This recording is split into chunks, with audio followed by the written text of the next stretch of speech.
ನಮಸ್ಕಾರ ವೀಕ್ಷಕರೇ, ರಾಶಿ ಮಿತ್ರ ಕನ್ನಡ ಚಾನಲ್ಗೆ ನಿಮಗೆ ಸ್ವಾಗತ. ವೀಕ್ಷಕರೇ, ಇವತ್ತು ನಾವು ಮಾತನಾಡುತ್ತಿರುವುದು ರಾಶಿ ಚಕ್ರದ ಅತ್ಯಂತ ನಿಗೂಢ ರಾಶಿಯ ಬಗ್ಗೆ, ಅದುವೇ ತುಲಾರಾಶಿ. ವೀಕ್ಷಕರೇ, ನೀವು ಗಮನಿಸಿದ್ದೀರಾ, ತುಲಾರಾಶಿಯವರು ಎಷ್ಟೇ ನೋವಿನಲ್ಲಿದ್ದರೂ ಕೂಡ ಅವರ ಮುಖದಲ್ಲಿ ಒಂದು ಸಣ್ಣ ನಗು ಸದಾ ಇರುತ್ತದೆ.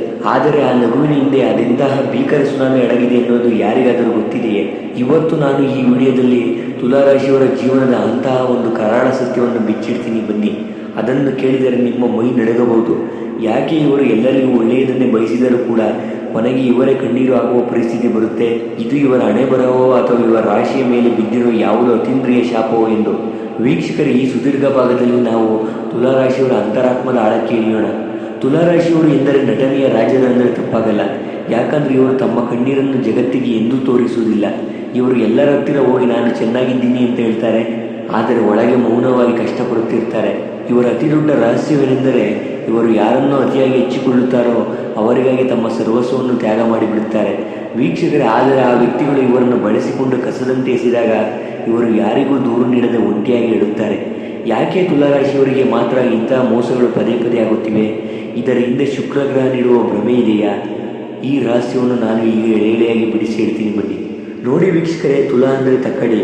ಅಂದರೆ ಇವರು ಸದಾ ಜಗತ್ತನ್ನು ತೂಗಲು ಹೋಗ್ತಾರೆ, ಎಲ್ಲರ ಸಂಸಾರ ಸರಿ ಮಾಡ್ತಾರೆ, ಎಲ್ಲರ ಪ್ರೇಮ ಕಥೆಗಳನ್ನು ಒಂದು ಮಾಡ್ತಾರೆ.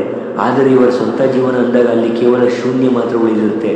ವೀಕ್ಷಕರೇ, ಜಗತ್ತಿನ ಅತಿ ಹೆಚ್ಚು ಒಂಟಿ ವ್ಯಕ್ತಿಗಳು ಸಿಗೋದು ಈ ತುಲಾರಾಶಿಯಲ್ಲೇ.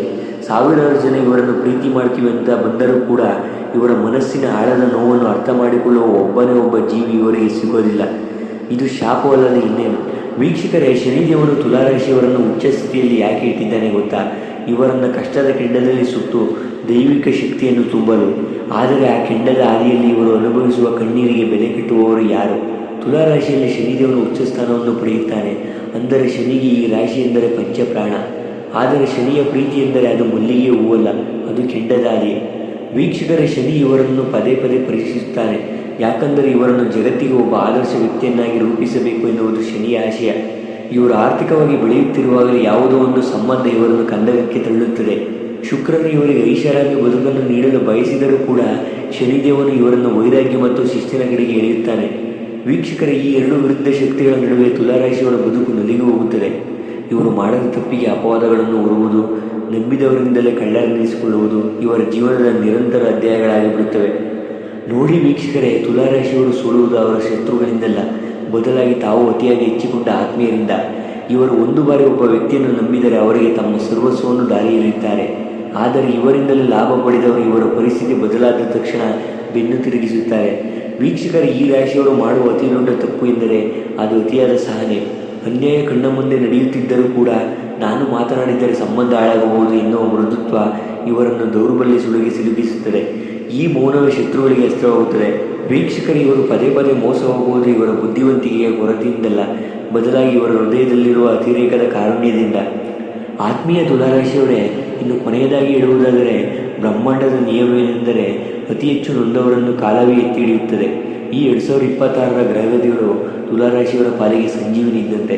ವೀಕ್ಷಕರೇ, ಶನಿದೇವನು ಕುಂಭರಾಶಿಯಿಂದ ಮೀನರಾಶಿಗೆ ಪಾದಾರ್ಪಣೆ ಮಾಡುತ್ತಿದ್ದಂತೆ ತುಲಾರಾಶಿಯವರ ಮೇಲಿರುವ ಅನೇಕ ಅಡೆತಡೆಗಳು ಮಂಜಿನಂತೆ ಕರಗಲಿವೆ. ತುಲಾರಾಶಿಯವರು ಕಳೆದ 10 ವರ್ಷಗಳಿಂದ ಅನುಭವಿಸಿದ ಅವಮಾನಗಳು ಈಗ ಗೌರವವಾಗಿ ಬದಲಾಗಲಿವೆ. ಇವರನ್ನು ಯಾರು ಕಡೆಗಣಿಸಿದ್ದರೋ ಅವರೇ ಇವರ ಮಾರ್ಗದರ್ಶನ ಕೇಳಿಕೊಂಡು ಬರುವಂತಹ ಸಮಯ ಸನ್ನಿಹಿತವಾಗಿದೆ. ವೀಕ್ಷಕರೇ, ಆರ್ಥಿಕವಾಗಿ ಇವರಿಗೆ ಹೊಸ ಅಧ್ಯಯನ ಮೂಲಗಳು ತೆರೆಯಲಿವೆ. ಆದರೆ ಈ ಗೆಲುವನ್ನು ಉಳಿಸಿಕೊಳ್ಳಲು ತುಲಾರಾಶಿಯವರು ತಮ್ಮ ಆತಂಕ ಮತ್ತು ಅತಿಯಾದ ಸಂಶಯವನ್ನು ಬಿಡಬೇಕು. ಆತ್ಮೀಯ ತುಲಾರಾಶಿಯವರೇ, ದೈವಿಕ ಶಕ್ತಿ ನಿಮ್ಮ ಜೊತೆಗಿದೆ ಎನ್ನುವ ನಂಬಿಕೆಯೊಂದಿಗೆ ಮುನ್ನುಗ್ಗಿದರೆ ಈ 2026 ತುಲಾರಾಶಿಯವರ ಜೀವನದ ಸುವರ್ಣ ಯುಗವಾಗಲಿದೆ. ವೀಕ್ಷಕರೇ, ಈ ಮಾಹಿತಿ ನಿಮಗೆ ಉಪಯುಕ್ತವೆನಿಸಿದರೆ ಈ ವಿಡಿಯೋಗೆ ಒಂದು ಲೈಕ್ ಮಾಡಿ. ಹಾಗೆ ನಿಮ್ಮ ತುಲಾರಾಶಿಯ ಸ್ನೇಹಿತರಿಗೆ ಕೂಡ ಈ ವಿಡಿಯೋವನ್ನು ಶೇರ್ ಮಾಡಿ. ಹಾಗೆ ನಮ್ಮ ರಾಶಿ ಮಿತ್ರ ಚಾನಲನ್ನು ಸಬ್ಸ್ಕ್ರೈಬ್ ಆಗೋದನ್ನು ಮರೆಯಬೇಡಿ. ಧನ್ಯವಾದಗಳು.